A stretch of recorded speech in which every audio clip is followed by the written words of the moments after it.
Yes, revolutionary greetings, comrades. Once more, this is Comrade Pidgin Odimwengu from Kenya. Of course, we call it the colonial territory, Kenya. It's our wish that we do away with this so-called Kenya, Uganda, and the rest, so that I can say this Comrade Pidgin Odimwengu from Africa. That will be a pleasure, of course, to all of us. Yeah, welcome to our Thursday's consciousism class. We either call it consciousism or we call it conscientism class, where, of course, we dedicate these hours, 2 hours, to read the book by Kwame Nkrumah, which is conscientism or conscientism, which is the philosophy and ideology that Nkrumah recommended for decolonizing Africa. In this philosophy, Nkrumah takes us from different phases. Of course, it starts us from the introduction, where he introduces us to the colonial student. It actually takes us directly to the categories of Pan-Africans or Africa existing today. He has the liberal students. He called them the conservative students. Then he called others the progressive or the radical students. And he says that he belonged to the radical and progressive students. And he indicated clearly these are students who went to seek knowledge for the purpose of emancipation. Of course, that makes the difference between majority of us today, people who go to seek knowledge for purpose of self-accomplishment or knowledge for the purpose of course, self-gratification, or the knowledge for the purpose of course, gaining some stage in the community. But Nkrumah says that the third category of progressive Pan-Africans, despite of them being actually subjected to the so-called colonial students or colonial education, they actually seek that education for the purpose of emancipation and liberation.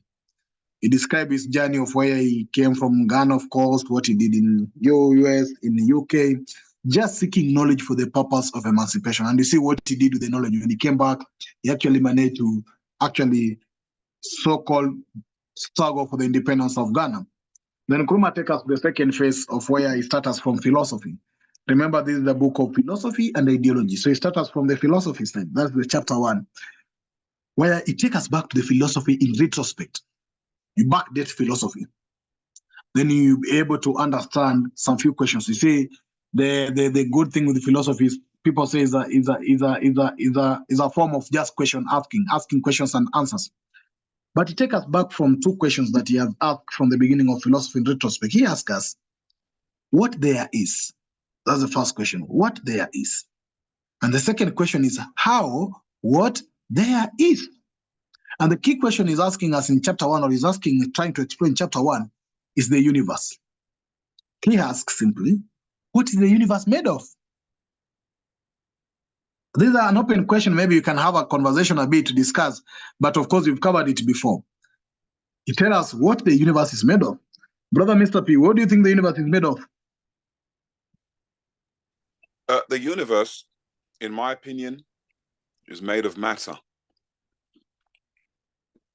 Matter. Simply matter. That's it. Thank you.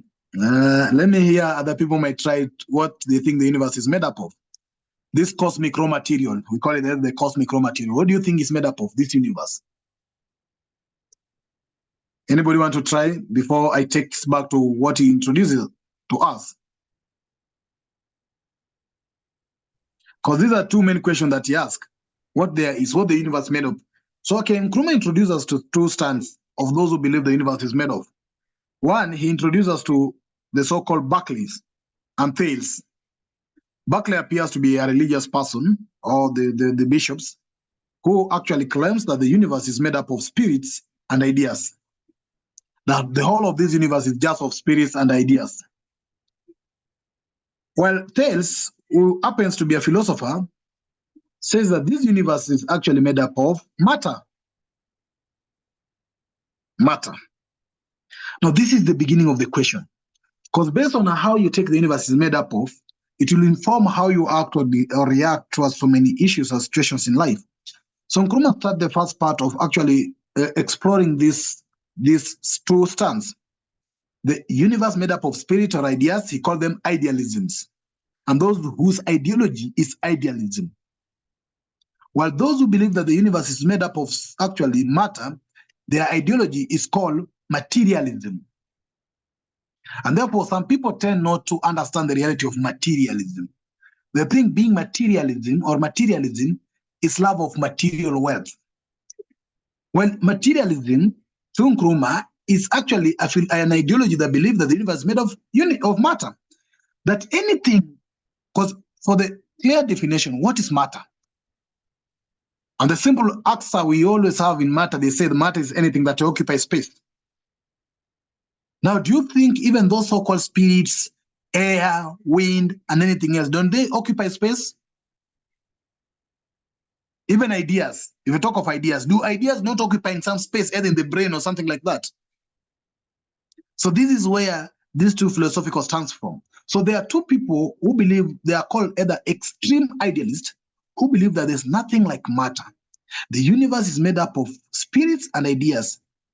That the universe is made of either spirits alone, and they don't expect or accept any abstract thing or any tangible thing that makes up the universe, what we call the nominalism. People believe on reality, concrete reality. They don't believe on any reality, and anything that you can imagine a human being exists to them is just a perception. It's not a reality. That anything in them, the universe is made up of ideas. It's ideas that run the universe. Well, the strong materialists, hardcore materialists, believe that the universe does not have anything to do with spirits. They don't accept spirit. They don't even believe that there's spirits. They don't even consult spirits or ideas. They believe that the universe is made of purely matter. But here where now Nkrumah comes after analyzing the universe on the aspect of the idealism, he comes to materialism. And to consciousism, according to Nkrumah, consciousism is actually a middle philosophy between the extreme materialist and the extreme idealist. Consciousism accepts that the universe is made up of matter, but there's also presence of spirit or ideas. But spirits and ideas are actually derivatives. They are derivatives from matter. And to consciousism, and according to Nkrumah in consciousism, he says that matter is the primary reality. And anything can come out of matter. Anything, be the spirits, be it whatever, anything or ideas can come out of matter. That's what the stand of consciousism is. They don't actually deny the existence of spirits, but they take spirits as secondary derivatives. The spirits are actually derived from the primary reality, which is matter.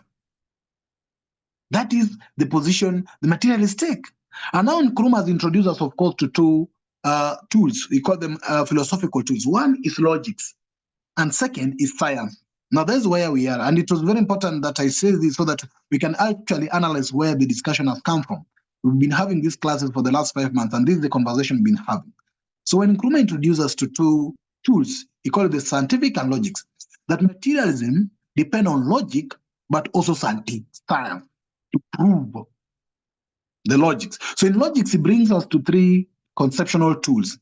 He gives us the first tool, which is called constructionism. Constructionism is that idea or a picture of having something that is complete. For example, we, the Pan-Africans, actually anticipate or actually fight for a united Africa, a liberated Africa. So we can see or we can construct out of imaginations or ideas a united or liberated Africa. That's constructionism. Then he actually takes us to the second part of the philosophical tool called reductionism. How can we actually break down our problems back to the genesis and to the roots? It's possible. For example, he gives us an example of a table. If you see a table is complete with legs and tabletop, but you can break down the parts so that you can have it from the beginning. You can see the construction of it. This is an analysis that can let us know actually where we can use this reductionism to understand where we are as a people today as Africa.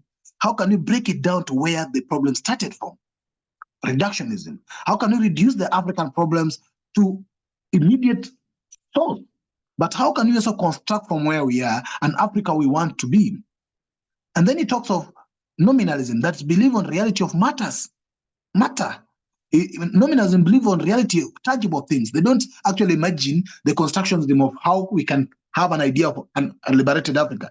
Then they believe on pure facts, on things that can be tangible. But Nkrumah says that these three logical tools must now be backed up with science.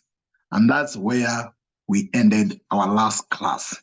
And that is the paragraph that's now above here in the screen, starting from the word when materialism become dialectical.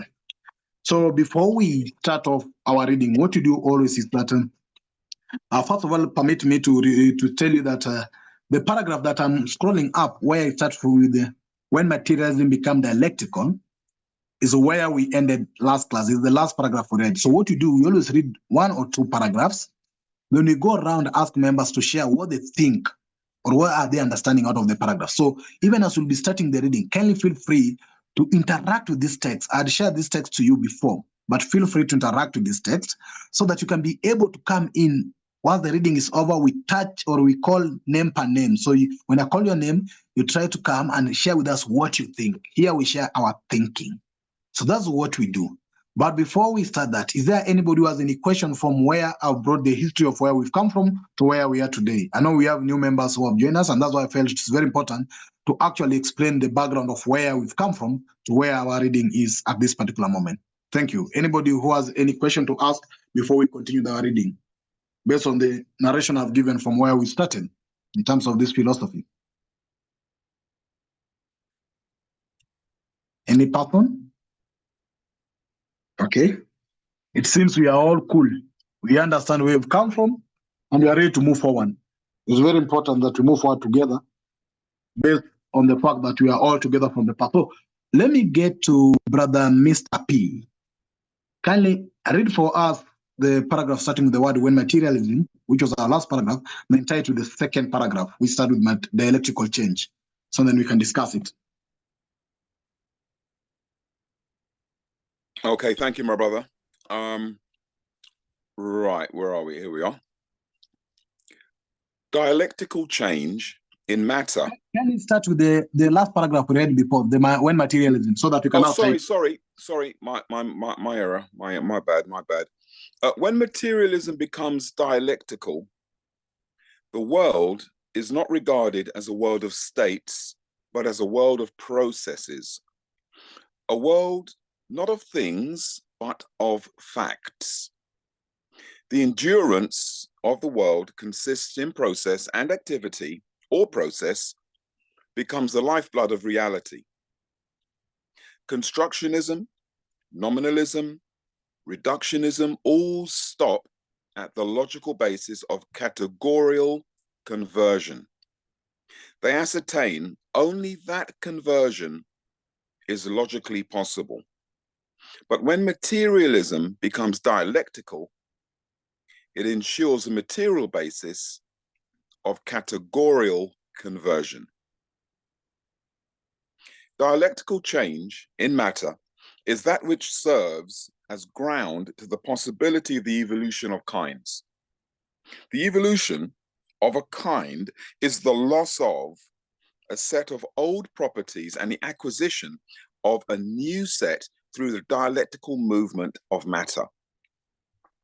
When it is said that an evolved kind arises from or is reducible to matter, the concern is with the dialectical source of origin of the evolved kind, not with its formal nature.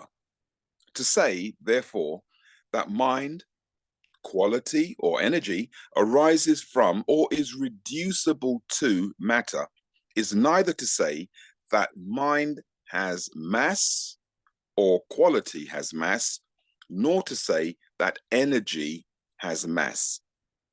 It is to say that given the basic matter of the universe with its objective laws, the universe is forthwith closed in the sense that nothing can become present in the universe if it is not entirely anchored in the initial matter.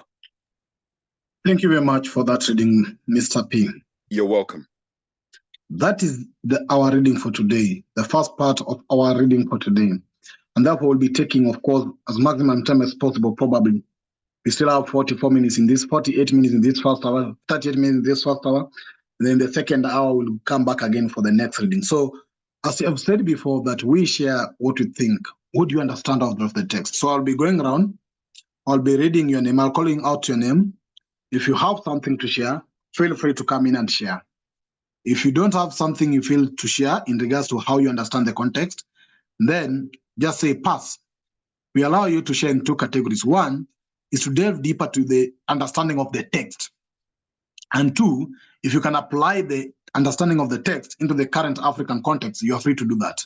So those are the two categories of your contribution you're looking forward to. How do you understand the text? What's your thinking? Then if you can go further after sharing your thinking, can you actually relate whatever is in the text with the current situation or condition in Africa? Thank you, and welcome, Brother Patrick. It's a pleasure that you've joined. Hope you'll be able to unmute yourself when your time comes. Thank you very much. Happy to see you. So let's start with the first person was here early enough. Hegel Mwash. Are you able to speak? I'm not sure. Hegel? I know you're always busy a bit on the shift and something like that. Are you able to speak, Hegel? I think Hegel is unable to. Okay. No, sorry, it's Marie. It's Marie that's got her headphones on. Okay, no problem. So Hegel, if you're able to speak, just come back anytime and mute yourself and speak. Let's go to Brother Joseph. Then I'll go to Sister Ida and Sister Marie, or Marie is not able to speak. So the list will be from Hegel, I'm going to see Brother Joseph, Sister Ida, then I'll go to Okenga, then I'll go to Myra, then Pamela, or Pamela came also earlier. So from Joseph, let's go to Pamela first. Then you go with that list like that, based on how they came on. Then Mr. P will also be back to you. So Brother Joseph, greetings, Caribbean. How are you? Yeah, good. But I would like to pass for this for now. I will come in later. Okay, thank you. Sister Pamela, I know you're new to the case. Before you go further, I want to applaud both you and Mr. P, DJ Mr. P, for that excellent program on Monday. It was excellent. Thank you. Thank you. It's an honor. Pleasure. Thank you.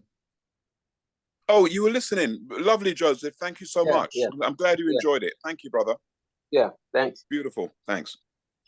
Sister Pamela Campbell, I know it's probably your earlier attempts to the class. Are you able to share something, or you'll wait for other members? I would prefer to pass, please, because it's quite a lot to take in and to think about. So I prefer to pass for now. Thank you. Thank you. Let's go to Sister Ida.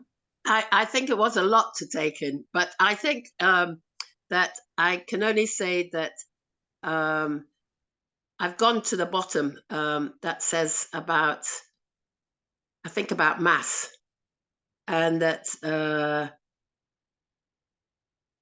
it is neither to say that mind has mass or quality has mass, energy has mass. It says that it doesn't. So I found that a bit interesting. I wasn't sure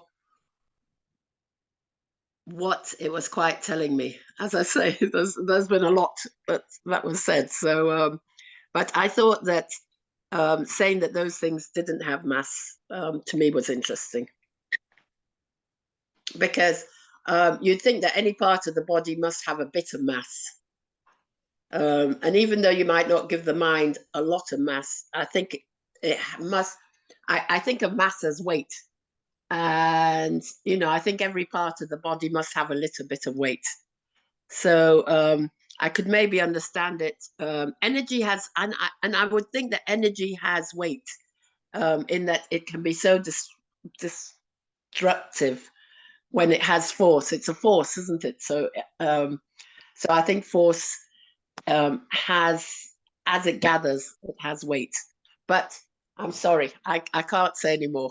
Okay, thank you, Sister Ida. Of course, the paragraph you're trying to focus on, you see, I think Nkrumah is referring to the derivatives, the categorical conversions, because when you talk of mind, it takes mind as a derivative from the brain. When it talks of quality, it takes it from the quantity.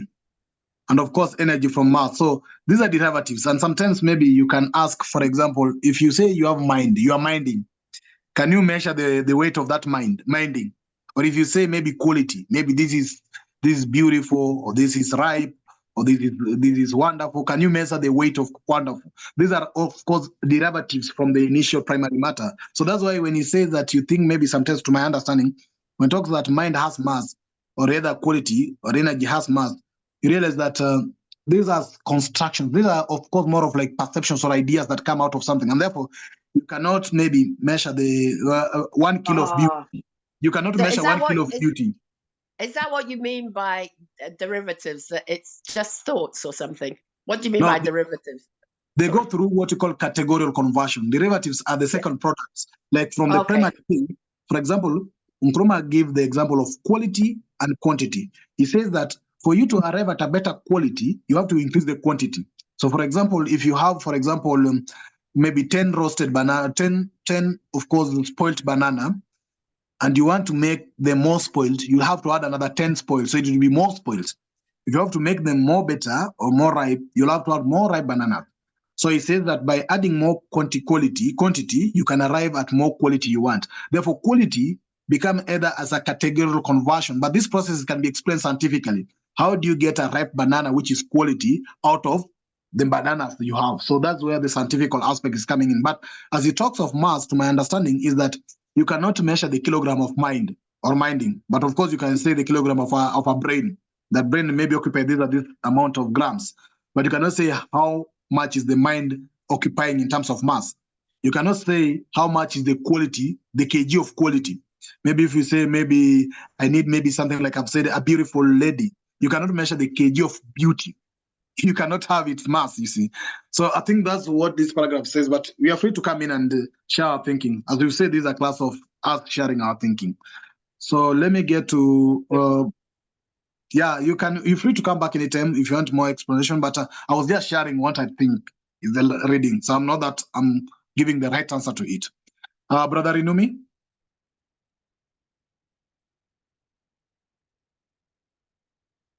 Brother Inumi, are you ready to come in or we pass? Let me make a try.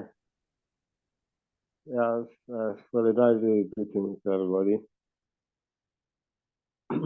Yeah, apart from though I've not really had time to do a comprehensive study of the text as much as I would, but this particular paragraph read, apart from the word dialectical that I'm trying to figure out how it fits into that context.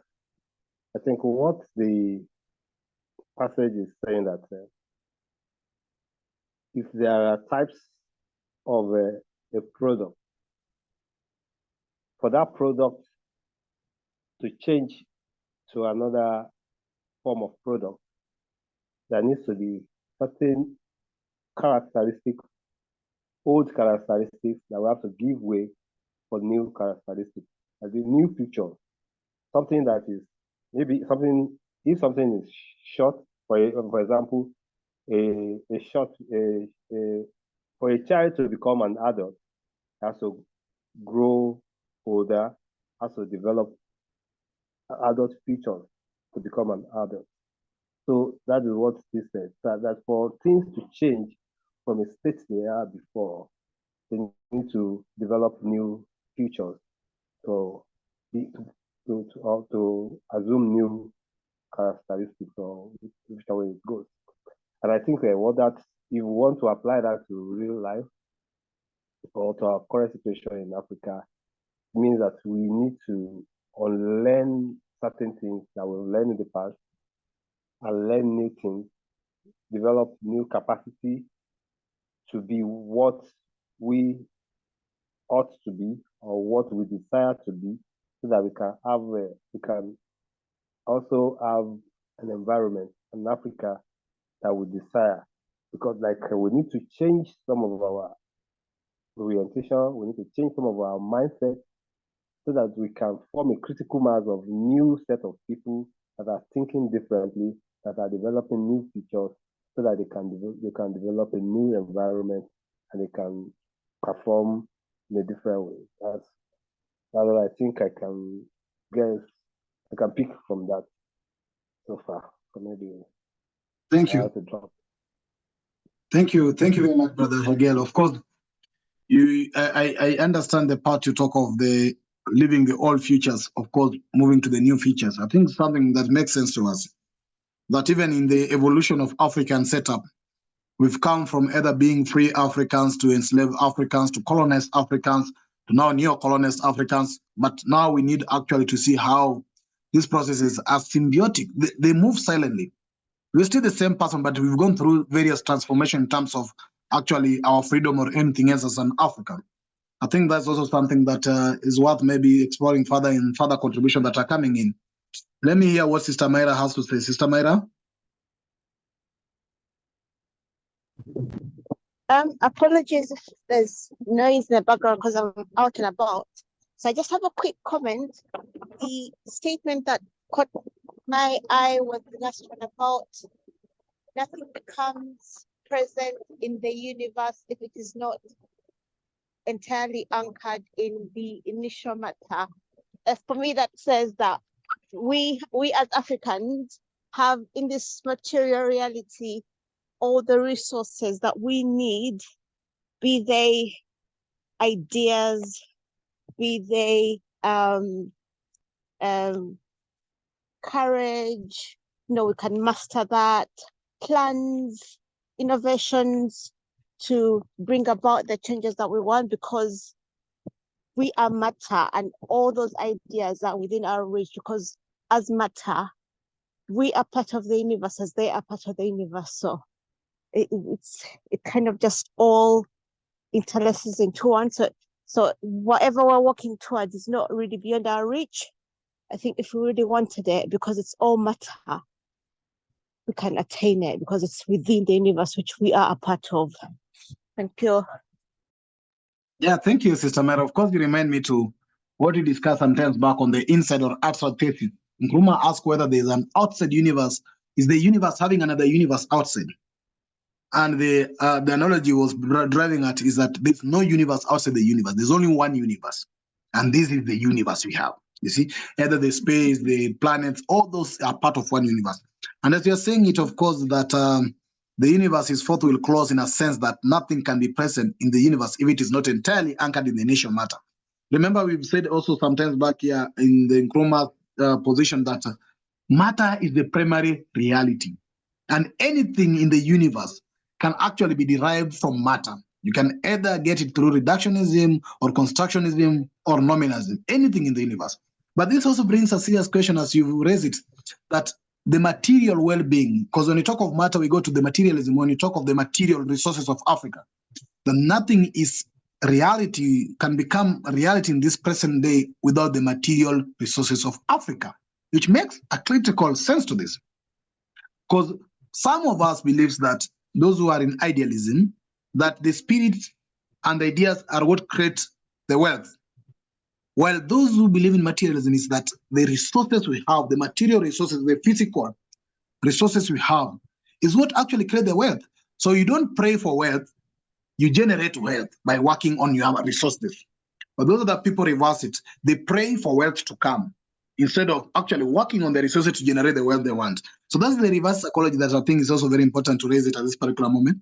And let's hear what more people have to say as we move along. So let me get to the next speaker. If you want to come in, just feel free to come in anytime. Brother Patrick, are you able to unmute yourself? Brother Patrick, I know you might be having problem with trying to unmute yourself, but should you manage to unmute yourself, kindly feel free to proceed. The person who is joining by the name iPhone 57. Who is this, please? iPhone? I'm about Sedella, this 18-year-old. Who is iPhone? Michael 5X. 19-year-old. Michael Fadl. Yes. Well, okay, let me change your name.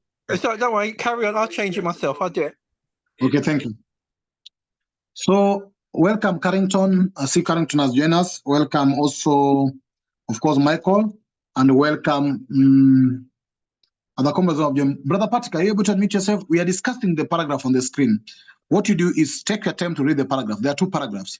Then feel free to share with us what you think out of those paragraphs. Let me go to... Yeah, big shout to Coco as well. Coco just joined, so big shout to him. Brother Coco is here. Welcome, Brother Coco. So let me check again. I've called Joseph, I've called Ida, I've called Renomi. Oh, Mr. P haven't called you. So back to you, Mr. P. Oh my gosh, you're calling me. All right. These 2 paragraphs are quite steeped and thick in technicality. I'm still trying to get my head around it, to be honest with you. But I wanted to, rather than explain or define the paragraphs, I wanted to see or maybe talk about how what's in there, what I can understand, how it relates to our current situation in Africa right now.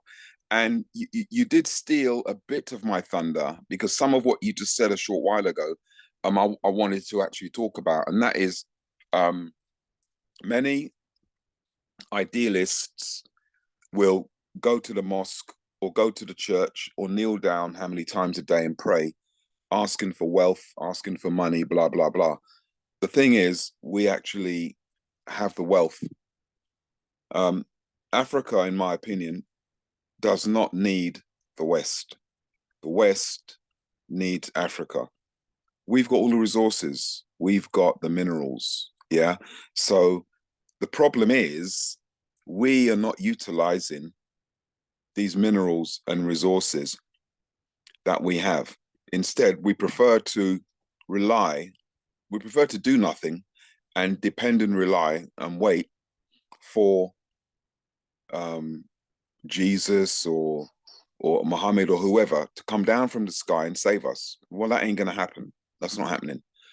We have to save ourselves. We have more than enough of what we need to save ourselves. The whole thing is about a shift in mindset. And coming back to the paragraphs, this technically breaks down in terms of our mindset, I believe, what needs to be done in order to make that conversion of the raw materials we have under our feet in Africa into wealth, which everybody wants. So it's about, it's an education or a re-education and understanding and knowing that we have what we need. We just need to be willing to do what needs to be done to actually convert what we have into wealth. So I'll leave it there for now. Okay, thank you. Yeah, I think the paragraph above, which starts with when materialism become dialectical, which means when it starts becoming either the opposing forces, the world is not regarded as a world of state, but a world of processes of transformation, processes of conversion, processes of evolution. That's the world becomes a world of processes, a world not of things, but of fact, which take it back to nominalism that deals with facts. The dualness of word consists in process and activity, or processes become the lifeblood of reality. The reality is in forms of fact and the processes. Then constructionism, nominalism, and reductionism all stop at the logical basis of categorical conversion. They can only explain the logical basis of categorical conversion. They ascertain only that conversion is logically possible. But when materialism again becomes dialectical, it ensures that the material basis of categorical conversion. So we go back to that process. And that's why this second paragraph takes us to the evolution, the process involved. That in order for us to construct, maybe from our thinking, in order for us to construct a liberated, unified, developed Africa, which is what we can construct out of logics, that we want a liberated Africa, we want a unified Africa. But in order for us to have that unified Africa, it must undergo through processes. Some processes can be scientific, and these processes will engage facts. So when you talk of, when I get into the second paragraph, we say that the dialectical change is in matter is that which serves as a ground to possibility of evolution of kinds, that processes, the evolution of kind of the processes, where we can move from a neo-colonial status of Africa to a liberated state, Africa, where we can move from a 54 countries in Africa to a one country in Africa, that evolution process, where we can move from underdeveloped, as they call it, to develop, where we can move from the so-called poor continent to a rich continent. It takes the process. And the evolution of a kind is the loss of a set of all properties. So the properties we have today, for example, in a neo-colonial state, what's the properties of neo-colonial state? Like the characteristics of a neo-colonial state, you call it of puppet president, too much of westernized civilization or Western culture and the rest. That is the properties, the current properties. Even, for example, during the slavery or enslavement period, The current characteristic of enslavement period was the chains on our hand, us being naked and beaten.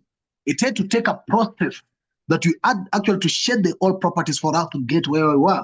During colonialism, we were put towards that same processes and no freedom and everything else. Then we had to go through that. So where we are today, we must understand the old set of properties, and we must try to acquire the new set through the dialectical movement of matter. So through the movement of the resources and the material resources we have, we must actually attain what we want. When it is said that an evolved kind arises from or is reducible to matter, the concern is with the dialectical source of the origin. So practically, I'm also trying to share my thinking so that maybe more people can find something to contribute so that we can have this discussion, actually people sharing what they think in the reading. That's how we try to do this. So let me get to who is ready to come in. I'll pause there. Let me check. Hegel, I see you're chatting, but maybe you're not able to speak. So who's ready to come in? Patrick? Yeah, Patrick, I see you're muted. Kelly, come in. Yes, I would like to say pass at the moment simply because, yes, I am listening.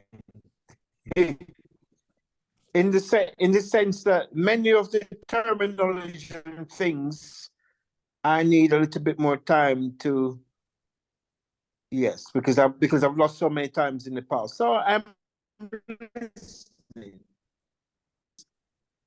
Can you hear me? Hello? Thank you. Thank you. I can hear you, Brother Patrick. Thank you. Keep listening. And anytime you want to come in, feel free to come in. Yeah, I can hear you, Patrick, but your signal, it keeps coming and going. You're a bit underwater. It's sounding like you're underwater, so your line is a bit dodgy. But we can hear you. So come in anytime. Try to work on your network and come in anytime. The King Mauli, are you ready to share something with us? You're thinking? Joseph, we had passed. If you feel like you can come back, Marie, if you can come back, Kelly, feel free. Or even Myra, those whom we passed before. Then we'll move to the King Mauli, then Brother Coco, then Comrade Michael, in that order. So let's start with the King Mauli. The King, do you have something to share in regards to the paragraph?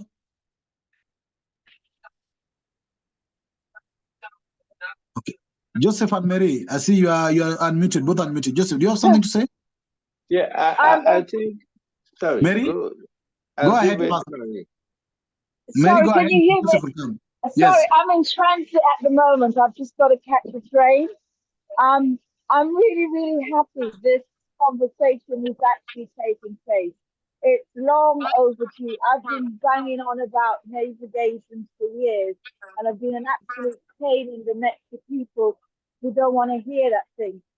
And I'm really glad that we're actually touching that dot, right?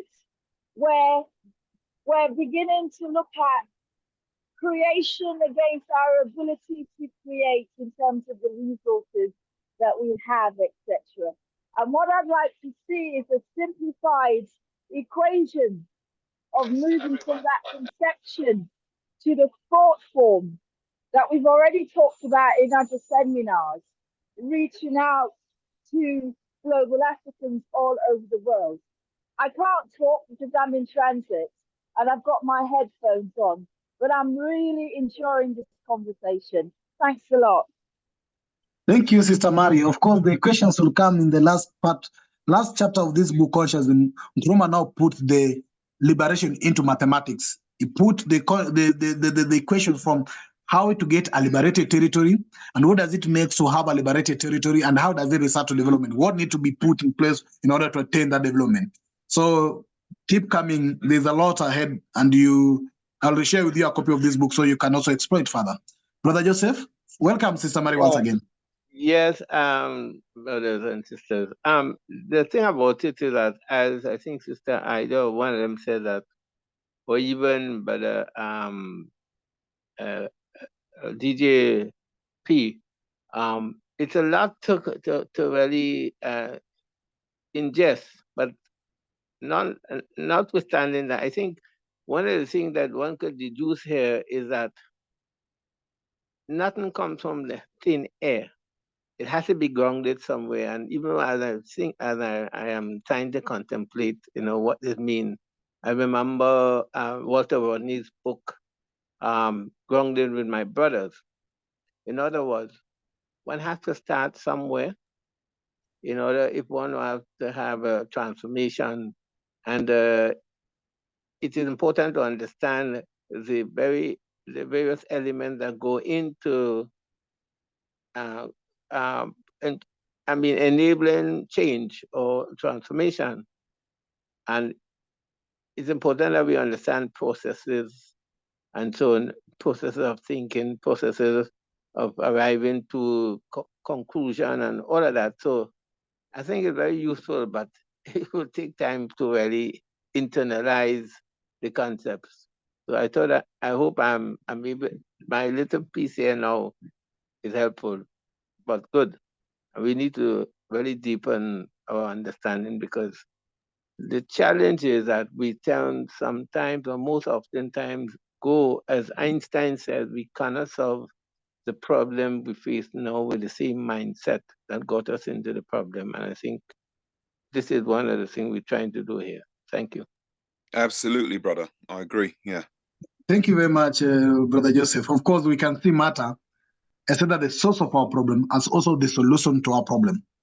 How we use our material possession as a people can be the source of our problem, the current problem, and it can also be the solution to our problem. We can either construct a liberated Africa out of it, and we can reduce the current state of Africa on our material possession. That's reductionism and constructionism. But we must explain the process that took place in order for that to be attained. We must go deeper to understand the processes, the evolution processes, without just saying that, yes, we are colonized or we are neo-colonized. What were the processes? And what processes will it take for us to get out of that space? That's what we need to go deep and dig into. Let me hear what Brother Coco has to say, then Carrington. Brother Coco? Good evening, comrades, and thank you for the opportunity to be here, where you guys are discussing important concepts and ideas for African decolonization. I was in a group today where they said to me, Nkrumah was not woke, he died a Christian. Reading that last sentence there says otherwise, unfortunately. Brother Hegel, I know you like to prove that Christianity is a solution, or Christianity was there, but you see, everything in the unity has to have been contained within the unity itself. And we, as Africans, is trying to tell us that our solution is here within the unity, is contained within the unity. And interestingly enough, ours is the richest of all of them. But we're being told that materialism means we are lusting after treasures of the world. We are lusting after what we shouldn't. Whereas someone else, the children of superior gods, are actually taking advantage of those materials which we have. Taking you all back to when material becomes dialectical, we are talking about the conflict between wants, different wants. In economics, where I come from, and I think partly several of you in here, we are always told about that resources are finite, and we have to solve for finite needs or for infinite needs, given finite resources. That's what the economics is about, isn't it? We need to get to the solution. And that's what dialectical is about. We meet different needs, conflicting wants, social, political, all of them. But it's how do we get the solutions that satisfy the society in which we live in? And this is the basis of Marxism, is the basis of how Leninism came about. They were using the materials that they had in the Soviet Union to provide for their economies, to provide for their society, their people. So when we have the materialism being in a form in which it has evolved from initial matter, it's easy for us to start seeing how we can apply those to our problems. In short, get to our solutions faster. Two, we may also want to know how that was formed, because it is important. The how part is always important. It's all about philosophy. Philosophy is what is and how that is came about. Colonialism. What is colonialism? Why are we colonized? How did we get here? And how the hell did we get out of this colonialism? How long are we going to be debating about that without seizing the initiative to say, it's time. We are the children of Africa. And I put in our group, in my language, Mamushanyana Hanyale, which means the mother of boys cannot be married. But Africa is married. It's married to promiscuous men from outside. Whereas we, the sons of Africa, sons and daughters of Africa, are there serving. Thank you. Thank you, Brother Coco. Indeed, I like also what I'm seeing Brother Hegel is putting on the text, on the chat box, which is very important. That if we understand, as he says, that entirely that the universe is forthwith closed in the sense that nothing can become present in the universe if it is not entirely anchored on the initial matter. I see, of course, Hegel has posted there that colonialism was an idea that was driven by material necessity. The aspect is here, it has been the struggle of matter, but also if you understand that everything can actually be derived from matter, which means we can have plenty of what we want as long as we take care of our material well-being, as long as we take good care of the material possession we have as a continent. Everything we want in this world, we can get it out of matter. The Europe or the West has developed everything they want out of the material. Majority they don't have, which we have, including even our manpower is part of matter that they use to develop their continent, and they're enjoying it without us understanding that whatever we see they enjoy there is actually originating from the matter and the material that we have. And anything we want, anything, be it happiness, love, life, everything else, spirituality, anything else, actually can be found on our material well-being, our material resources, our matter. People sometimes also bring the conflict between thinking that we, of course, as I've said, consciousness do not actually do away with ideas and spirit. They recognize them as derivatives. Unlike those other people. For example, even before you say you are spiritual, there was you. Like Nkrumah says that in the process of that answer that they say, I think, therefore I am, the word I is already a matter there. Thinking is a derivative, either an idea that comes from a mind or from brain thinking. But I is already a material being here. So spirituality or anything else must still originate from matter, either as a human being or material position as a human being or anything else. All the spirituality and anything else is actually originating from matter. So matter is the primary reality of everything.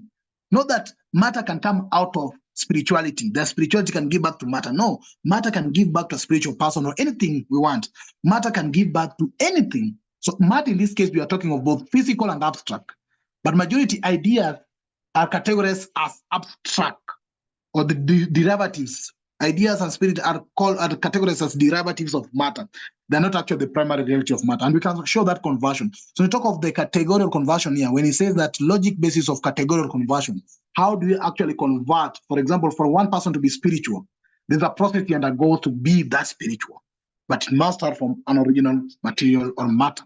Let me give some few members who haven't spoken also to share their thinking. I'm just sharing my thinking. I'm not actually justifying that whatever I'm saying is what should be right. These are class where we share our thoughts. So let me get to Carrington Kinyanjui, then I'll get to Michael X Perfect to come in. Carrington? Thank you very much, Pigmin. Can you hear me? Yes, loud and clear. Yes. Brothers and sisters, our elders, Apologies first for disappearing. The demands of work were very consuming, but I've been able to put it under control. And now hopefully I'll be able to participate in our collective growth. I am a committed materialist, so I think I should start from there. I am a committed materialist, and it is very interesting that we are discussing this central material literature, materialist literature. Two things have struck me in these two paragraphs. One is this idea of the centralization of process as opposed to the state. Why are we centralizing process? We are centralizing process because we have this mountain, Mount Kenya, we have this region, Lake Victoria and the Lake Basin region in relatively high altitude. That is a state. And this differential of its relatively high altitude causes water to flow in a certain direction. For example, of the Nile, and the Nile is becoming a sore point of discussion in the Horn of Africa and in Egypt, causing the Nile to flow into the Mediterranean. So a state of high altitude and low altitude differences, dialectical opposition, is causing water to flow from high to low process. So this very important concept of processes, thinking about the fluxes of society, thinking about process in of themselves, right? Rather than the centralization of state, thinking about patterns rather than state is an important thing that I think Kwame Nkrumah was trying to nudge us towards. Think about it in the context of what Pigbin has said, the context of a state of post-colonial,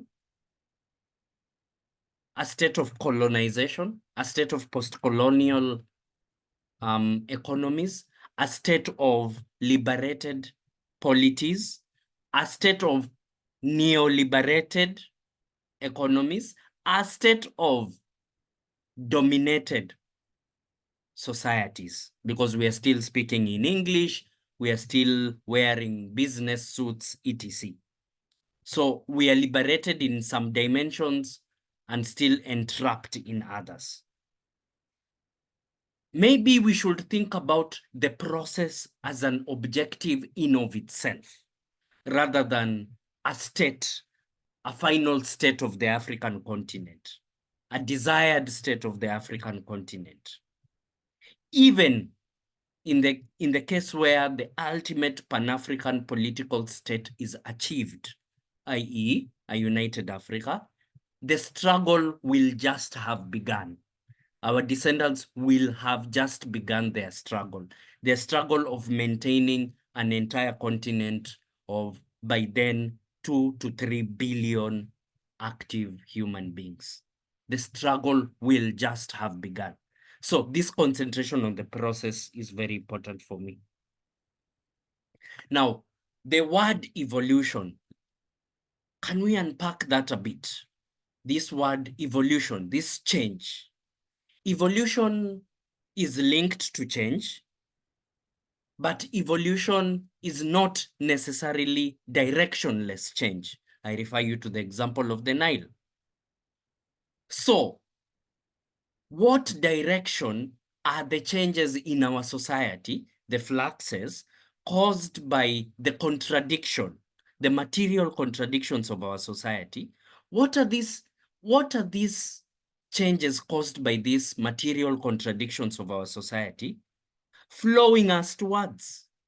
Is it desired? Is it a degeneration of the state? Is it a degeneration of the political systems we have? Is it towards a construction of a better political system? Are we in control of this process such that to guide the change process such that we can understand it as a form of evolution?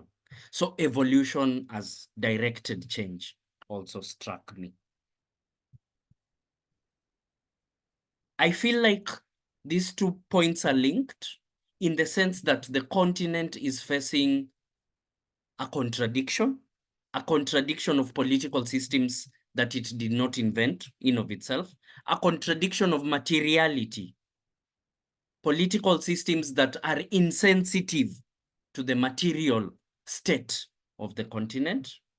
And this is causing a coordination failure, what people call software failure, what people call mentality failure of the continent, right? So this is our state, but it is a state that is in flux, back to paragraph 1, processes. So the point here is that our understanding of materiality will help us understand which systems of coordination can we construct, build, invent that will better respond to the materiality of our state. And I think this is what Kwame Nkrumah is trying to communicate. I yield the mic. So let us find our Nile. Let us direct our River Nile. Asante. Asante sana. Thank you very much for that contribution, Brother Carrington. I'll say that you've actually tried to talk to the text and practically apply it to the situation and the condition. Thank you very much. Let me get one more before we go to the next paragraph. 1 or 2 more people who haven't spoken or who want to come back. Ras Pala from South Africa. I see your network today has accepted that you be here. Will you say something before you leave? And also, Michael 5X. I think when the mic was ready, Ras Pala clicked exit. Michael? Yeah, greetings, brothers and sisters. Yes, Greetings. you hear me? Yes, I can hear you. Yeah. Yeah. As I'm reading that, as I've read the paragraph, 2 paragraphs, and I've listened to, my brothers, mainly my brothers and sisters speak.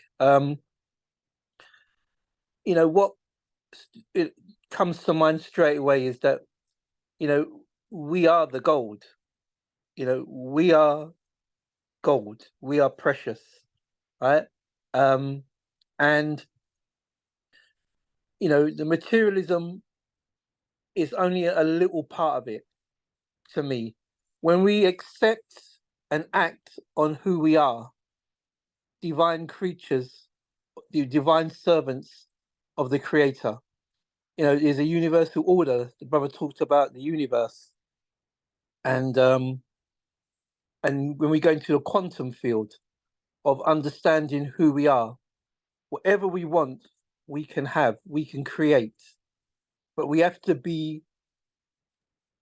starts with us first though. We've got to be creating the best version of ourselves, right? If we're waiting for other people, our enemies, to repair us, right? We're in cuckoo land. Why would they? They will never repair us. We can challenge them on reparations, which is true, we can. But if we expect them to repair us, then we're in cuckoo world. Reparation starts with us first. We know we've been destroyed as a people, right? And it's on us to restart the repair on ourselves through different processes. There's things now that we can do to repair ourselves, Minister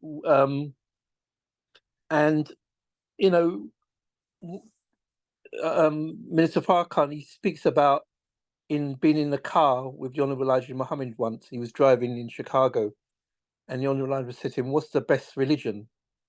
And Minister Farrakhan said, "Well, the only religion he knows is Islam." So he said Islam. And he didn't say he was wrong, but what he said was, the best religion is to do unto others as you want done to yourself. Treat someone as you want to be treated, and it's a very simple statement, but you know, that's where it starts, right? It's very simple, right? You know, and it starts from the most simplest things. If you don't want no one to steal from you, you don't steal from them. You don't want no one to hurt you, you don't hurt them. You don't want no one to, you don't want your wife or your husband to cheat on you, you don't cheat on them. And if we can begin to master those processes, right, where we respect, first of all, self, then others. The other stuff, no one will be able to cheat us, you know, because that's how they've disabled all our organizations, whether on the continent of Africa or in the diaspora. There's always people willing to sell us out, right, for a buck, you know. And for me, it's self. It's developing ourselves, our spiritual selves. And I'm not talking about religion now, right? I'm not talking about religion. I'm talking about something that you live, not that you just do once a week and then go back to being that same old self. I'm talking about that you live every day. It's the way. That's why in the Bible, there's no name of no religion. You know, Abraham doesn't, you don't know what his religion was, right? You know, it was a way that they all understood and tried to live by. And once we can achieve that or begin to process that, we're, you know, because this world, they've got this Western world, they've got us on a 3-dimensional field where what we feel, touch, feel is what it's anything we comprehend. But there's other dimensions that we have to now tap into, which we once did. They couldn't build the pyramids on a 3-dimensional world. They can't even build the pyramids now based on their technology.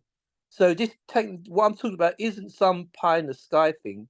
It's something that they were able to achieve thousands of years ago, right? You know, I was looking at a documentary about the Benin Kingdom. I mean, that is absolutely fantastic what they was able to achieve, right? We've been put to sleep. Now, you know, the Sphinx is a sleeping giant. That's why it's the face of a black man, right? He's waiting to rise, and we have to rise, but we've got to rise with self. We've got to work on perfecting ourselves until we die. We aim for perfection. We try and be the best we can. It's not always going to be easy, right? But once we can achieve that, we can gravitate. We can, you know, access, you know, all the gold. You know, Professor Lubumba said, you know, the Europeans came with Bible. We had gold and we had diamonds. The Europeans came with Bibles. Now they've got the gold and diamonds. We've got the Bibles. You know, we've got to understand our power. We're no longer asleep now. You look at what's happening with the francophones in Africa. That's got to be the future. You know, Julius Malinga, a United Africa. It's got to be that. We've got to be looking at that. Even if we go back to the kingdoms, right? And we got rid of those borders or those territories that the Europeans divided, was based on them dividing it. But what was the kingdoms? If there's 52 countries in Africa, what was it before the Europeans came? How many kingdoms were there? I'm trying to do some research to find out how many kingdoms there were, right?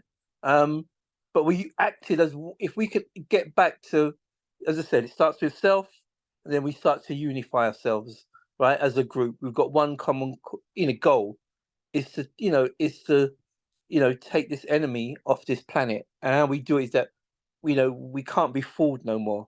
We can't be tricked. We can't be deceived. You can't be bamboozled. We can't be asleep, and we can't be bought with trinkets, right? We have to stand up and recognize that we have to rise. Our young people are looking at us. If not, they will take the mantra and move with it, and they're doing it already, right? When you look at Abraham Tahori, he's a young brother, young, handsome brother. He looks like a warrior. He doesn't look like traditional, how they portray African leaders. And you look at all the brothers around him, they look like warriors. We have to become a warrior, right?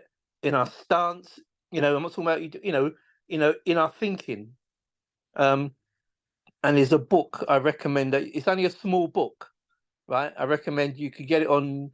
It's on on YouTube. It's only 44 pages, but it's one of the hardest books to read, and it breaks down how they think, how the satanic minds think, and it's called Secret Weapons for Quiet Wars, right? It is unbelievable.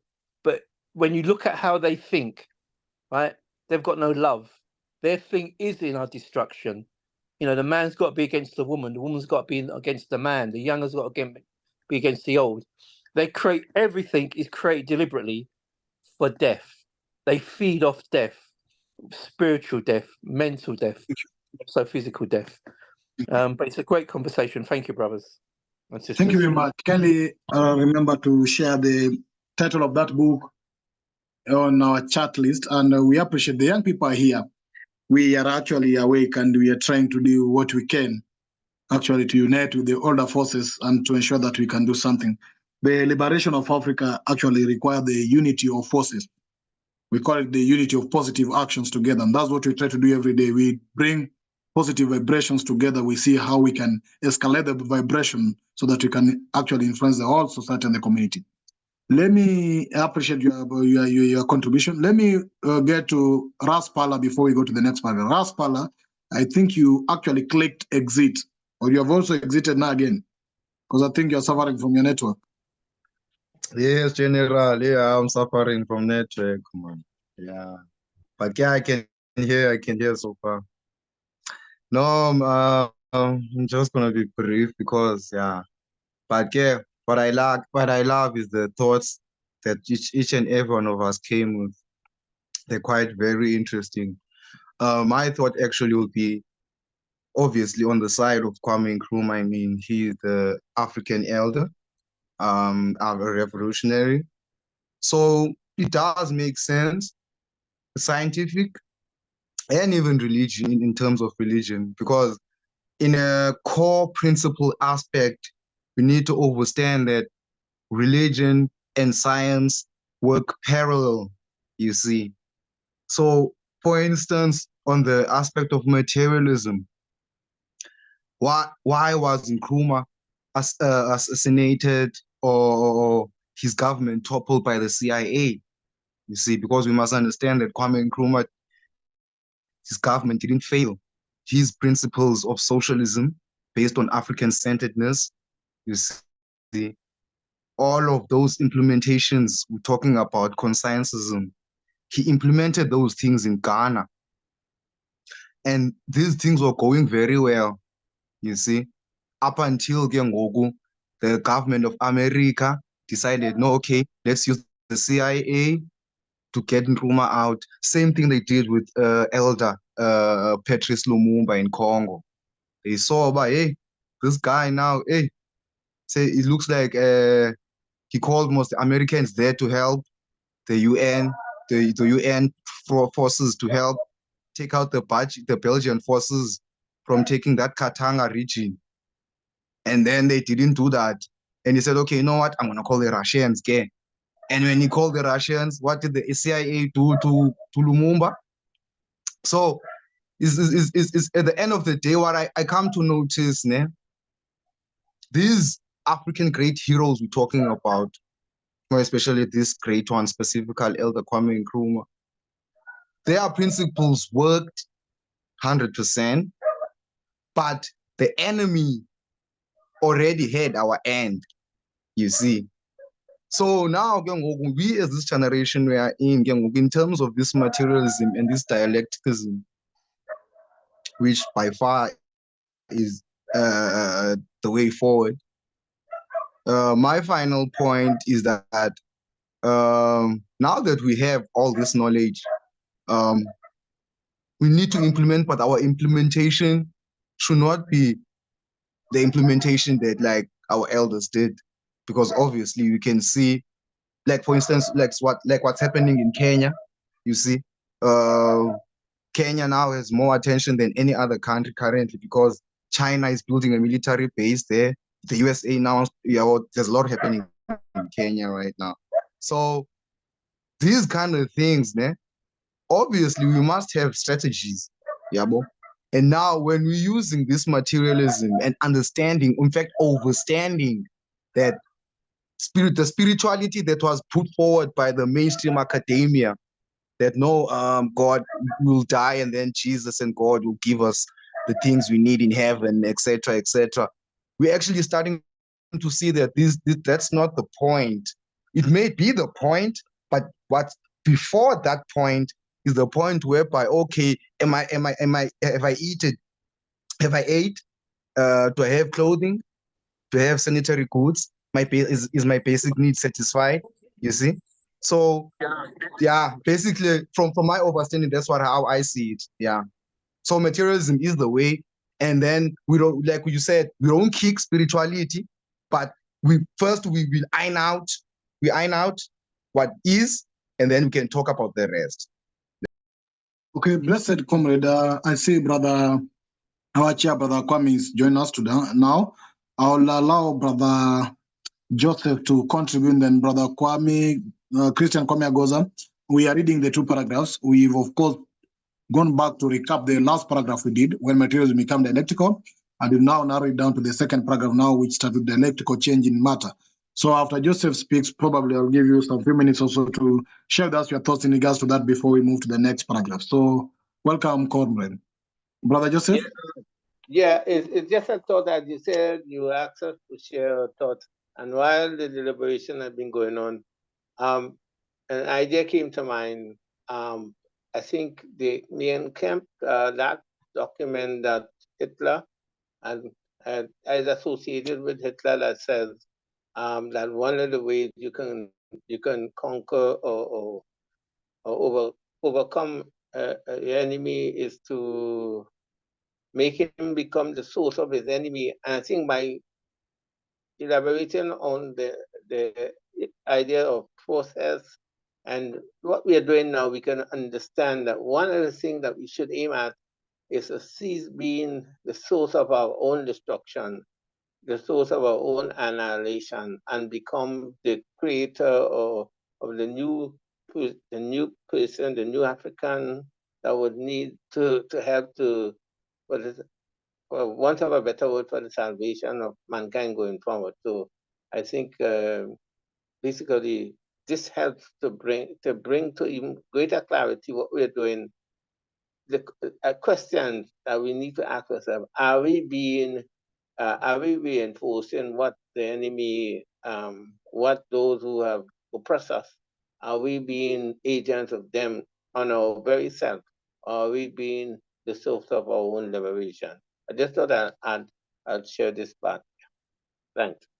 Thank you, Brother Joseph. Thank you very much for that. The King Mauli, before I go to Brother Kwame, the King Mauli. Yeah, greetings, brothers and sisters. Greetings. So I have a challenge because mine is quite basic. So when I take a look at the definition of matter, it says anything that has weight that occupies space. And when we say mind, how does mind occupy space and how does it have the weight?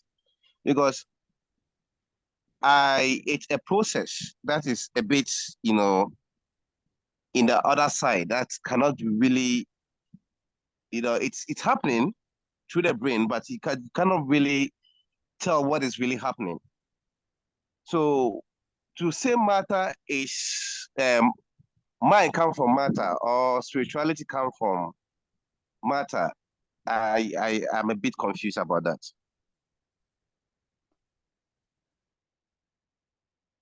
Thank you. Let Brother Christian Kwame clear the confusion. Well, Sister Ida, you want to go first? Okay, Sister Ida? No, I don't really want to go first, but I wanted Brother Kwame, when he decides to tell us about these two passages, that maybe he could, the bit about dialectical change in matter is that which serves as ground to possibilities of evolution of kinds. So is it like lightning will always go to ground, or ground is where it starts? Is that what it's saying? I was wondering if you could explain that as he explains other things. Thank you. Thank you very much. Brother Kwame, kindly feel free to come in and... Brother Pigwin? Yes? Can I Oh, just say brother Poppy. quick? Can I say something quickly before the great man begin to speak? Yes, brother Quickly, Patrick. please. Yeah, I would like, I always, when I speak, like to encourage us so much because, I'm here and I just feel warm inside to know I'm speaking to fellow brothers. 20 years ago, this could never happen. And sisters. And sisters, sisters, sorry, yeah. sorry. And sisters. Sorry, I so apologize. That's not like me. But 20 years ago, there was no such opportunity.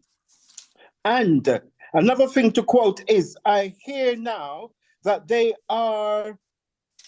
they're teaching Marcus Garvey and selling Marcus Garvey books in Jamaica as a part of the curriculum.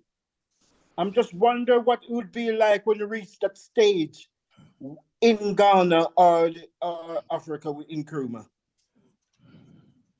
They're actually teaching it in the schools now. Beautiful. That's great news. That's good to know. It needs to be inserted into curriculums. Yeah, thank you. Really. Brother Kwame, Kelly come in. Yes, can you hear me? Yes, we can hear you. Yeah, so I have just arrived and I'm listening to the conversation, so it's hard to just come in. I would have liked to have listened more before I come in. But maybe I should start with, so Brother Mowley was asking a question, but I didn't quite catch his question because I was sorting out my headphone. So if you would like to just restate the question again, so I see if we can answer it. Maybe he's here to say it, but Yeah, I think brother, that according to his definition, matter is anything that occupies space and has weight. How do mind become matter or a derivative of matter as a categorical conversion? Maybe something like that.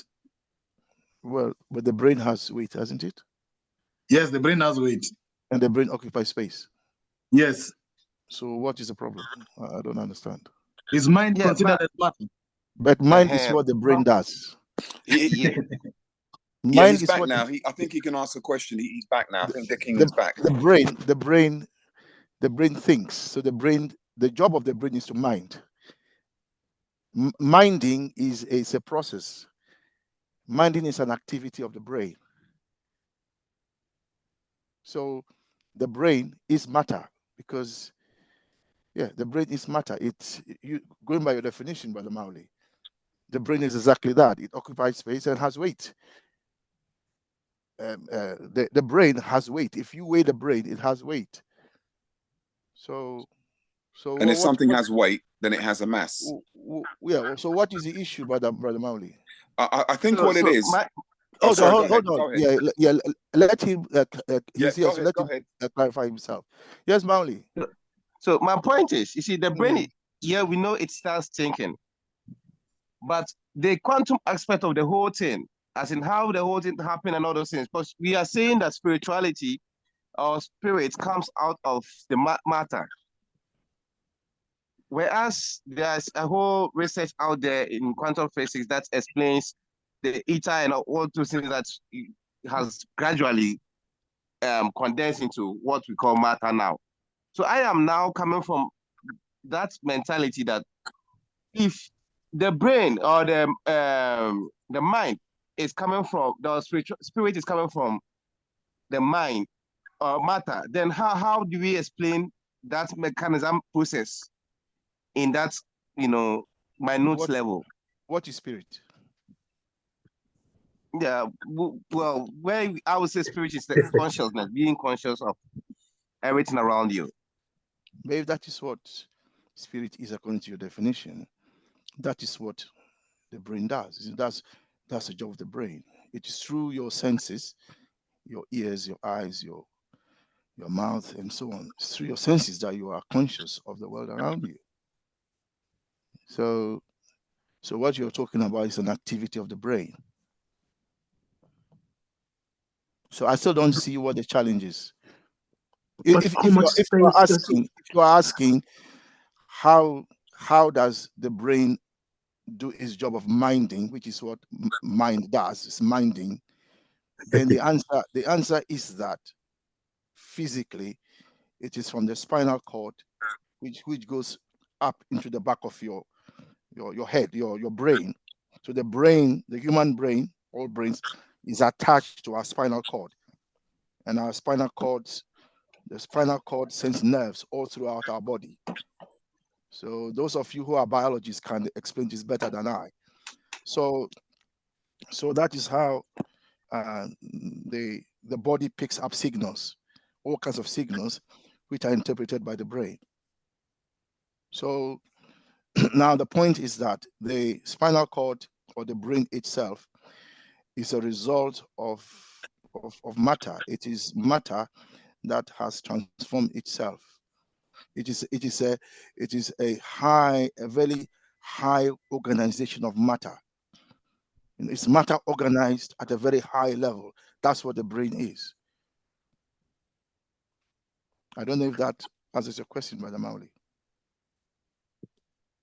But to help it, for us as conscientists, what we are interested in is that when we explain the world through materialism.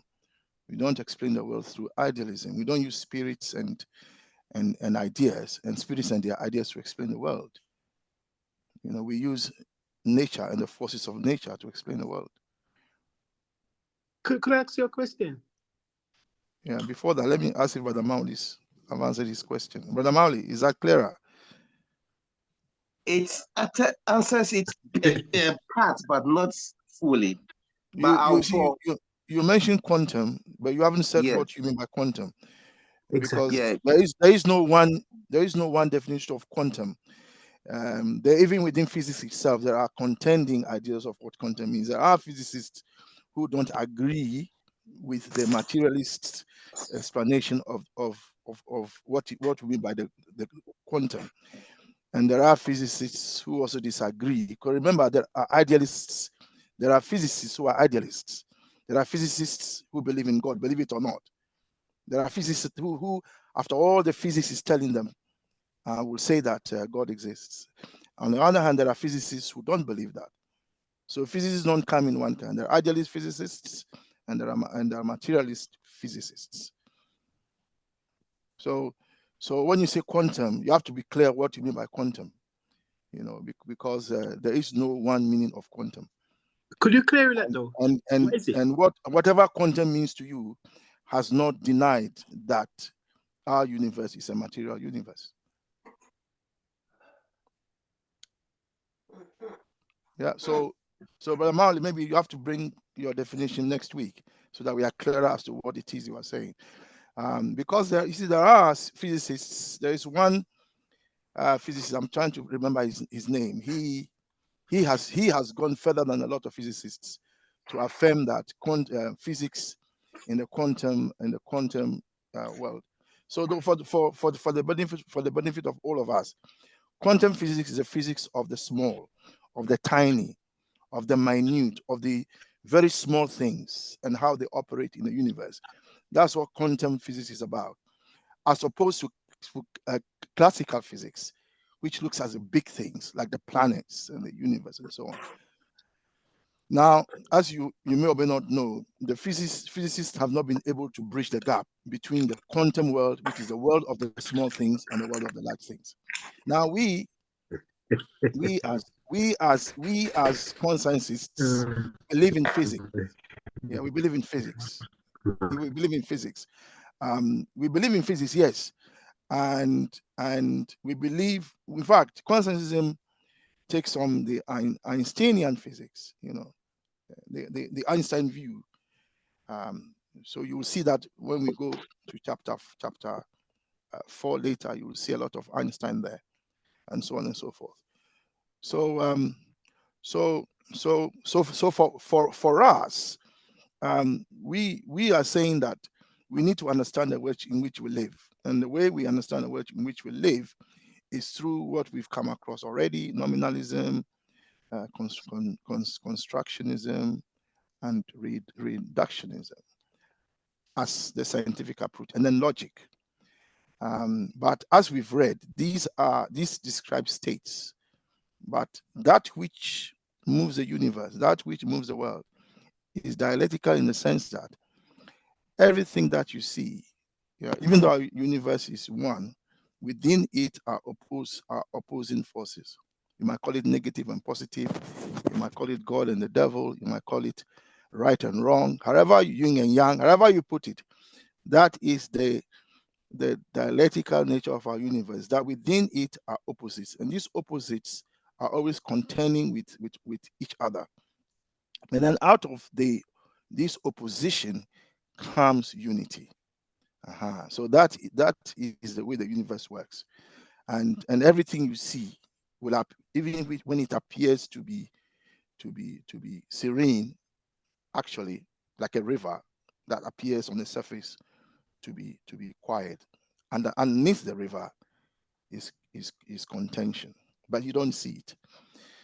And yeah, so I don't want to go on and on and on, but Brother Mauli, I hope I'm clear. You need to bring your definition of what you mean by quantum. But just throwing the word really quantum clear. is not helpful. I'm really clear. But if I want, like, I think later we will have to have discussion on this, because there is a lot of I'm not trying to bring more an outside stuff where Sorry, go on. Sorry, go on. Okay, an outside thing to watch, but I am having a hard time trying to merge the smaller change to the bigger stuff. As you mentioned, reductionism, and clearly the reductionism also, when you take it, it also has to do with the tiny aspect of change. Not necessarily. Not necessarily. All the reductionism is saying is that whatever you take, whether small or large, you can reduce it to its fundamental elements. That's all it's saying. Yeah, that's all it's saying.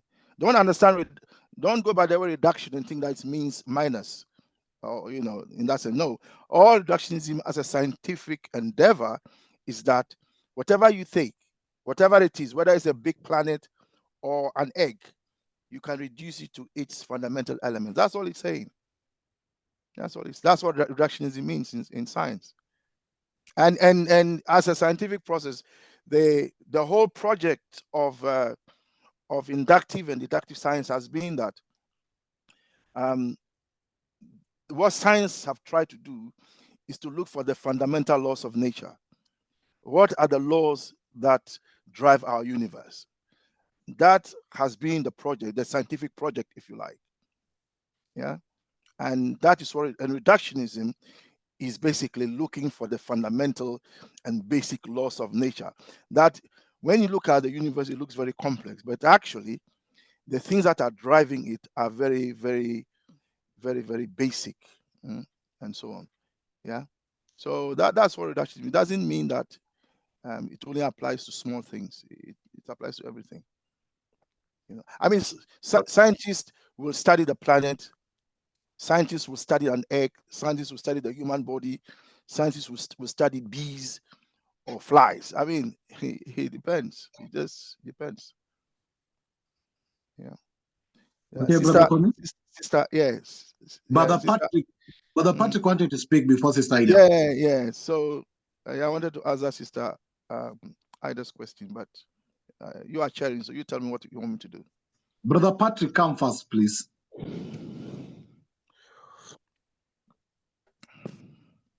Brother Patrick? Okay. He might be struggling to unmute himself. Yeah, I'm here now. Can you hear me? Yes, proceed. Yeah, it was just a question, really, because I was wondering, what we were saying, because I haven't been around, I'm not really too with the words, but what were we saying, occupy space again? No, it just was Brother Mauli's definition of matter as that which occupies space. Yeah, because I was wondering. Yeah, but Patrick, that for us. Is that then? Yeah, I was going to say, but Patrick, for us, this was before you even went silent, that for us, space itself is also matter. So to say that matter occupies space, the space itself is matter. Yes, exactly. So Exactly. you can't But say so that I was matter gonna occupies space. Yeah, exactly. But the because question I space was gonna itself then is ask, matter. Yeah, go on. the question I was gonna ask then is that within the one we were talking about, was it within the brain or is it expand outside the brain, like from me to you? And how would we measure how much space it actually occupies then? I don't understand your question. If that makes sense. As to what Okay, occupies. okay, Brother Kwame. Mm. In this second paragraph, there's somewhere where we said where the conversation came in. Mm. The second last statement, we said that to say therefore that mind, quality, or energy arises from or is reducible to matter is neither to say that mind has mass or quality has mass, nor to say that energy has mass. It is to say that given the basic matter of the universe, with its objective law, the universe is thought to be closed in the sense that nothing can become present in the universe if it is not entirely anchored on the initial matter. So, What are you reading from? are you reading or you are? I'm reading on the screen that Yeah, I'm sorry. sharing. Yeah, go on. So the second part, yes. which is dialectical change. Oh, I see. Yes. So the second last statement. So basically, what they were asking is that because I had said before that matter from consciousness point, we don't actually deny the existence of other things, but we take it that they are primarily originating from matter. That matter is the primary reality. And therefore, out of categorical conversion or derivatives, we can derive any other thing or we can actually achieve any other thing. But those things will be actually originating from the primary reality. So even if they talk of spirits, they talk of the ideas and everything else, they will only happen not as a primary reality, but they can actually be derived from a primary reality. So that's the way the people are asking if mind has space. And as you've said, mind actually is in the brain. The brain is the one that has mass and everything else. You can measure the weight of the brain. Mind is the process of what brain does. You see, so you cannot go and say the mind is minding or mind is 1 kg or 2 kg. It is 1 kg. And mind here. So mind here. So you can't say just because you say matter has mass does not. If you say the brain has mass, of course it does. You can't then go on to say that the mind, the thing it does, which is minding, so your thoughts, has mass. That's all it's saying there. So that's what it's saying there. Okay.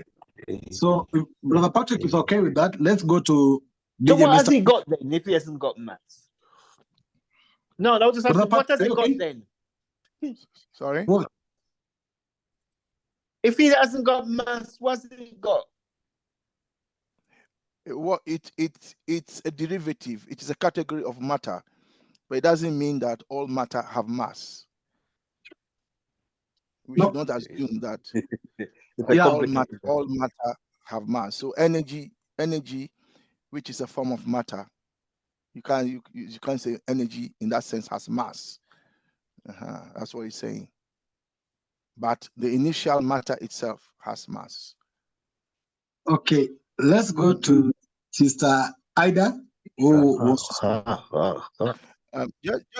just so we all know, we used to have a brother in our midst when we used to meet physically.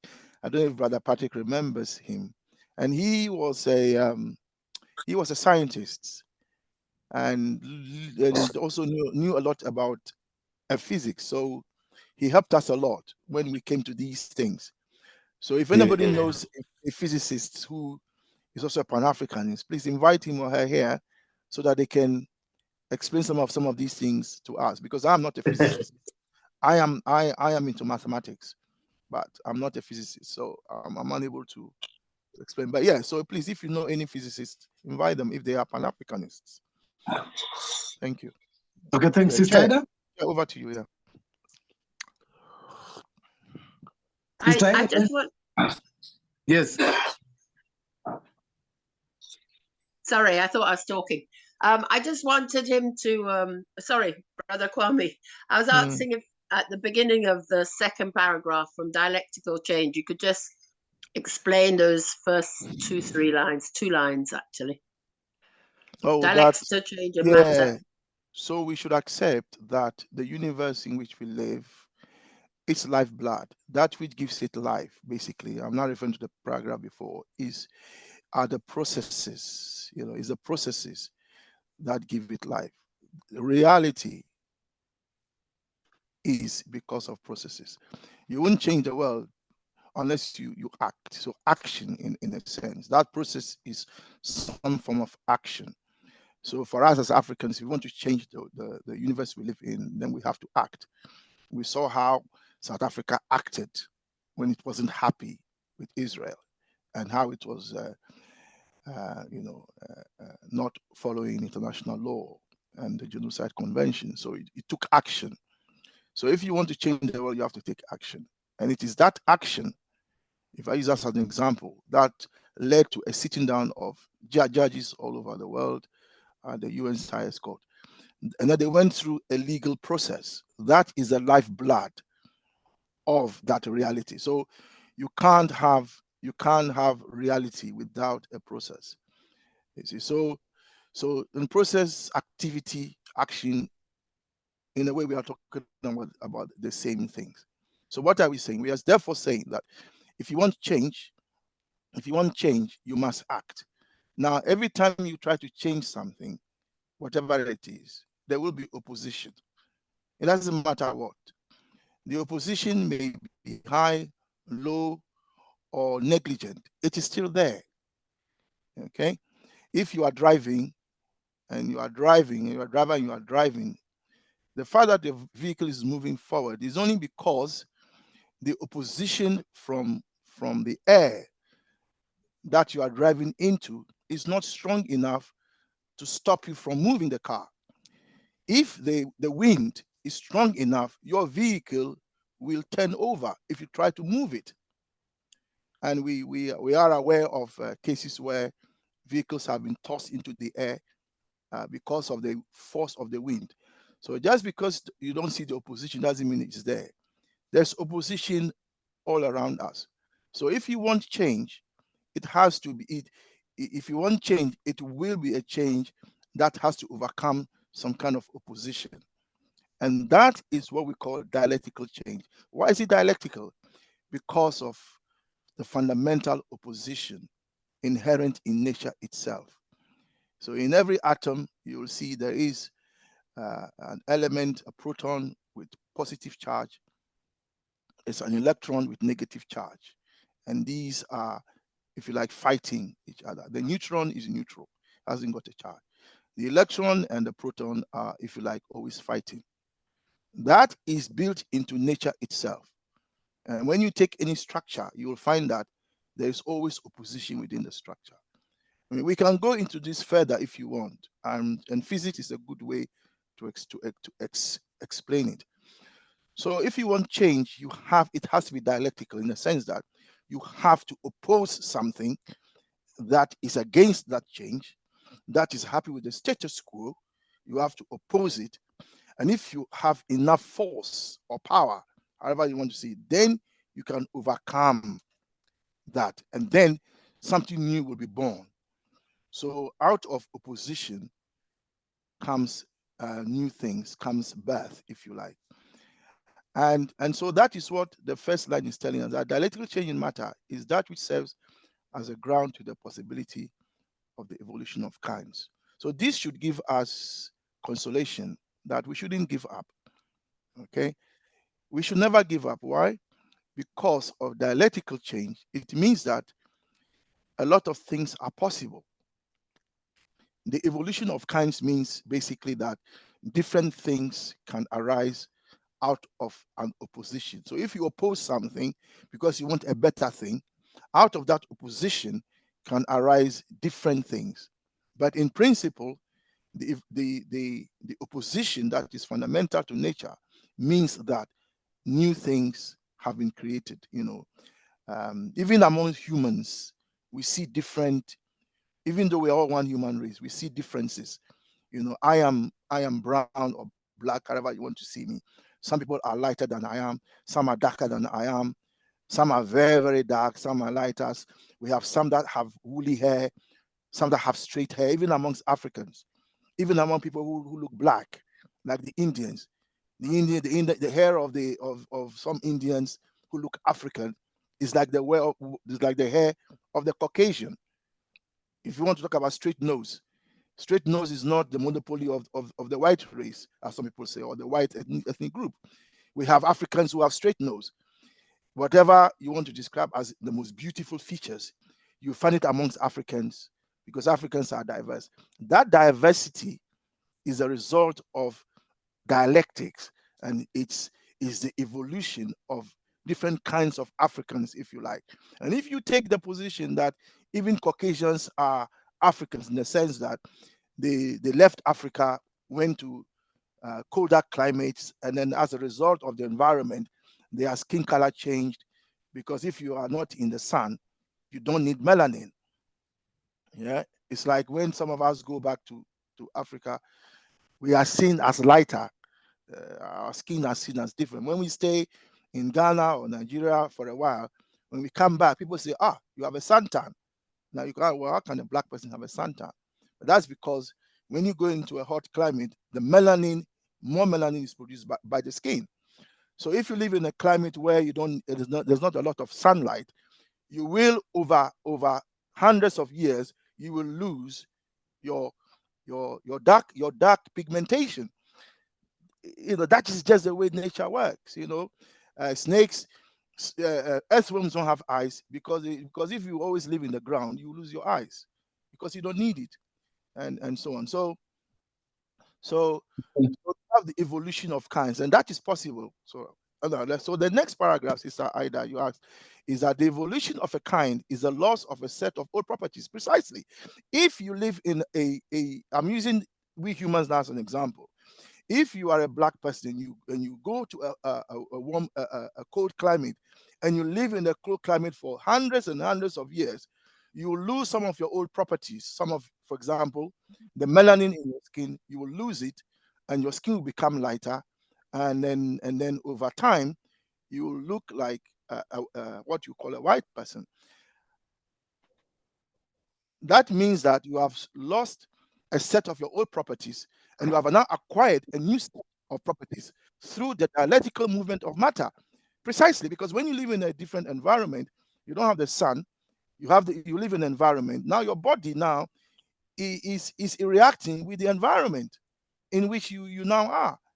And that opposition, it will lead to new properties. So now you haven't got your dark pigmentation. You've lost some of your old properties, and you are now a different a human being. Even though you are a human being, you now look different. So I hope, Sister Ida, that example has helped you to understand it better. Brother Yeah, Kwame, thank you very much. Thank you. we have 10 minutes to go, so permit me to take very fast what Brother DJ Mr. P has to say. You don't have to ask my permission, brother. You are the one chairing. Okay, Mr. P, then Michael. Yeah, greetings. Okay. Michael, you're pushing in, Michael, mate. You're pushing in, mate. Yeah, but he asked me to go first, Mr. P. He asked me to go first, mate. It's all right. Go on in. No, it was just saying what the brother was saying about, when you your environment, your pigmentation changes, and that's not really true. There's parts of like Eskimos, they've never changed. They've been on the planet. No one knows how old they are. There's a part in Russia where it's like white people can't even live there. It's so cold. But indigenous people who look Chinese, they're even slightly darker than Chinese. They live there. Their pigmentation hasn't changed. They've lived there for thousands of years. So the Caucasian thing is slightly different, right? It's not that it was, that they became white like that. It wasn't to change your climate, because otherwise the Eskimos would have changed, or the people who live in that part of Russia where even white people can't live there. It's like -35 on a good day, and they've got their own civilization there for thousands of years. So it's a bit more, on the Caucasians, and it goes deeper than that. Right? It's not that they were once black and became white because they were out of the sun. It's much deeper than that. In fact, it's got nothing to do with that. Can you share with us the reason? Very briefly. Do I say again? Yeah, Okay. sorry, Share with Kwame, your microphone Can you, is rustling a lot. It's No, making a lot of noise. I'm sorry, what I'm he's asking, saying, can you share with us the reason very briefly? Who, me? yeah, the Yeah, Michael, existence of the yes. white. Of Yeah, white can you people. explain to us, yeah, very briefly, yeah, what is the Well, I mean, I'm coming from the teachings of the Most Honourable Elijah Muhammad, and they were created by destroying the darker, saving the lighter, until after 600 years they produced the white race, right? So in two black people, right? If you think of everyone was black, and through a process of marrying the darker onto the lighter, you produce a different shade, right? And that process lasted 600 years until you got the white race. right? But So that there's no, thank you for that. So that that teaching of the Honorable Elijah Muhammad is one teaching. I mean, that is the view of the nation of Islam. It that's doesn't right. Yeah. mean that it doesn't yet. So I am aware of that, by the way. But that is not, that view is not held by other groups, and the scientific view is not the same as that. Well, even, I mean, if you look at scientists with mice, but we white respect, mice, but how they genetically made, right? but White you see, mice don't brother, exist, right? you So see, they've been hold on. genetically made. No, what, Okay. no, what, Okay. hold on. What I'm saying is that I'm not disputing what you're saying. I'm saying that that is one view of how white people came to be. And that is the view of the nation of Islam. But I'm saying that that is Okay, not yeah. necessarily the scientific view. Okay, I hear what you're saying. Okay, yeah. That's what I'm saying. But But as what a I'm saying is that it is scientific, as a black but it's not a. man, It's yeah, a as a black man, yeah, I know, as a black man, and I respect the Honorable Elijah Muhammad and his and Minister Louis Farrakhan. So I am aware of their teaching, but as I said, that is one view. There are other views, the out of Africa view. In fact, there are also views that some may see as very racist, which is that the Caucasian is the offspring of the black woman, in the sense that they were born without dark pigmentation. And in Ghana, where I come from, the Accra people, Sister Ida is from Accra, they call them Ufri. So Sister Ida will know what I mean. And there's a saying that Ufri Igbo Elagio. The albinos. They are, yeah, we call them, yeah, that the Albinos. white race resulted from albinism. Now, albinism is a scientific position anyway. The scientific position is that the white skin is a form of albinism. So I'm just saying that, brother, that I hear you, but that is not necessarily the position of all. It's Okay. not it's not the scientific position of all groups. Yeah. We have 4 minutes to go. So permit me to go to Mr. P before we end. But we can have this conversation further on that angle of the thinking, so the views. Brother Mr. P? Thank you, brother. I just wanted to go back to the brain and the mind. Yeah. I understand that the brain is matter. What I think some people weren't on the call may not have fully understood is that if the brain is matter, or this is my question, if the brain is matter, then what is the mind? What is it exactly? The mind is what the brain does. Oh, so the mind is a function of the brain. Yeah, when the brain is doing its job, it thinks, and that is what mind is. Mind, you see, is the way language is used. And I use the example, Nkrumah use example of it is raining. When you say it is raining, it doesn't mean that there is an it that is doing the raining. It is a rain that is raining, if you see what I mean.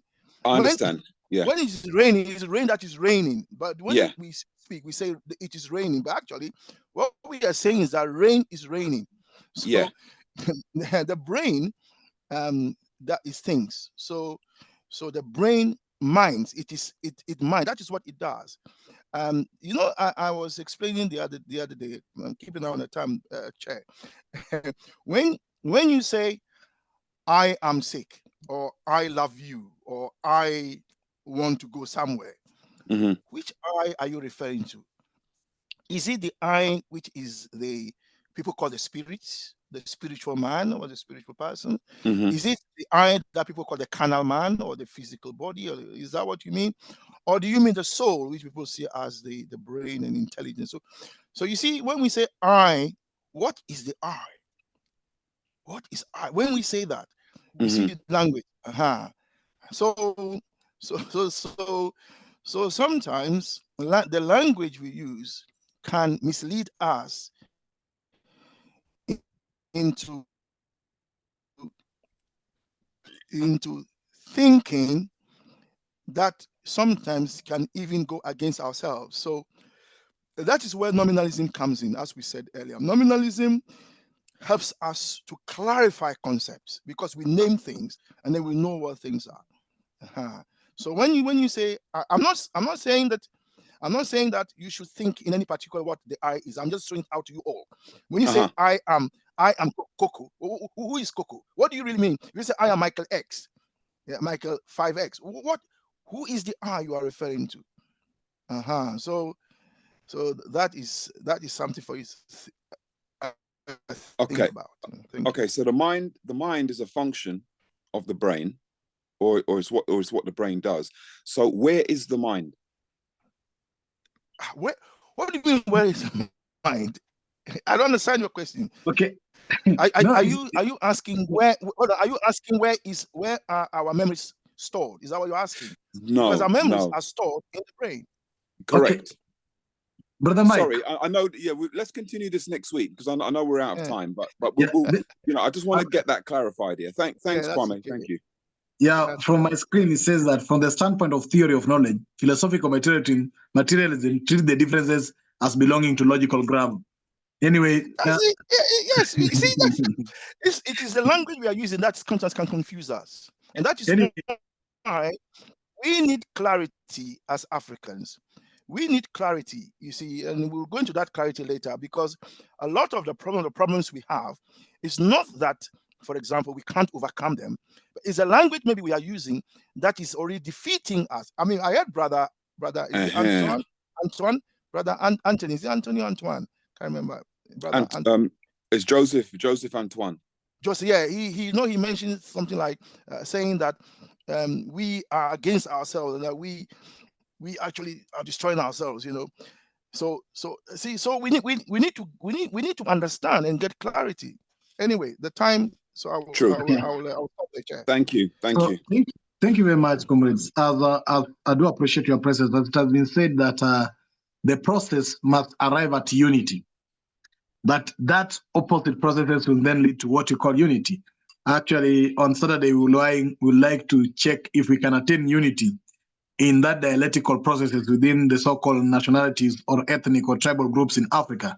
Can we make the process towards the unity of Africa? Because as we've been known, as has been said, it is an opposing forces. Until you overcome the force of the wind, you can either turn backward.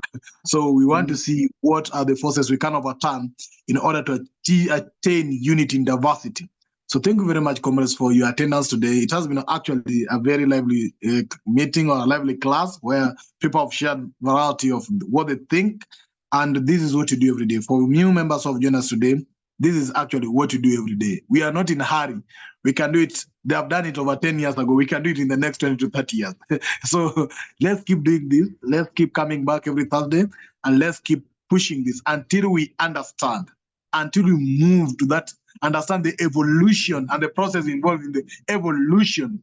We cannot actually attain that evolution. So please have blessed evening. It's already Friday over here. Wish you a nice Thursday as you move to Friday, which is also just time and space. So thank you very much, comrades. See you on next Thursday. And on Saturday, don't miss the unity in diversity. Let's attain that. Thank you very much. Beautiful. Thank you very Thanks. much. Good night, everyone. Bye. Okay, bye-bye. Bye. See you. Bye.